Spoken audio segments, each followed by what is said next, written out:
తవ్వుకో తమ్ముడు. రాష్ట్ర వ్యాప్తంగా ఇసుక రీచ్లు, యార్డులను చేరబట్టిన టీడీపీ నేతలు స్టాక్ యార్డులు దోచేశారు. ఇప్పుడు రీచ్లపై పడ్డారు. అధికారంలోకి వచ్చిన వెంటనే నిల్వ ఉన్న 40 లక్షల టన్నుల ఇసుకను తమ్ముళ్లు బొక్కేశారు. ఇసుక పాలసీ రాలేదు, అయినా రీచ్లు తవ్వేస్తున్నారు.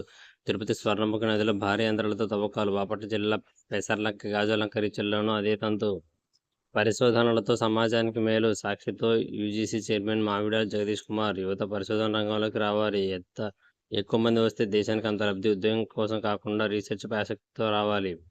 టార్గెట్ జగన్. కాంగ్రెస్ లక్ష్యం అదే. జగన్ను దెబ్బతీసేందుకు నన్ను వాడుకుంది. యూట్యూబ్ ఇంటర్వ్యూలో సబితేంద్రారెడ్డి. ఆయన్ను టార్గెట్ చేసినందుకే నా మీద సీబీఐ కేసులు పెట్టారు. హోంమంత్రి పదవి ఇచ్చి నాకేం ప్రయోజనం చేకూర్చలేదు. జగన్పై అక్రమ కేసుల వెనుక లోగుట్టు మరోసారి బట్టబయలు. కాంగ్రెస్ అధిష్టానం కుట్రలను గతంలోనే వెల్లడించిన ఆజాద్ మొయిలీ.